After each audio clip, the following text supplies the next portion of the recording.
grande successo per la città di Conegliano. Assolutamente sì, un grande successo per la città di Conegliano, ma anche una grande soddisfazione, penso, per chi si è esibito, no? Ragazzi incredibili che studiano tanto, che passano la loro vita a inseguire i loro sogni, a coltivare quelle che sono le loro capacità e meritano questi palcoscenici, meritano che gli si dia la possibilità di esprimersi e veramente complimenti a loro anche perché il risultato è stato eccezionale. Un teatro accademia pieno come non si vedeva da tempo, un'esecuzione magnifica, applausi che sono durati minuti, vuol dire che c'è bisogno di questo nel territorio, c'è fame di cultura, c'è fame di musica, di teatro. E il nostro territorio che è ricco, ma bisogna assolutamente riportare la cultura al centro dell'attenzione.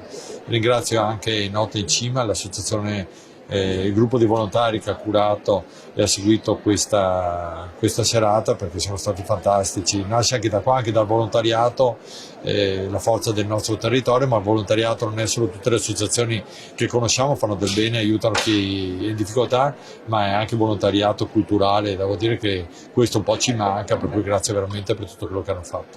Giovani gli orchestrali, ma giovani anche chi ha organizzato questa cosa. Sì, esatto, questo è un binomio importante, poi bisogna lasciare spazio ai giovani, fare in modo che possano anche sbagliare, cosa che non siamo più abituati a fare. Qua invece non ha sbagliato niente nessuno, una grande organizzazione capillare, riuscita bene, un'accoglienza meravigliosa, la sala piena ma senza nessun problema di location, devo dire veramente tutto studiato nei minimi particolari e complimenti ancora a chi ha suonato e chi ci ha lietato queste giornate.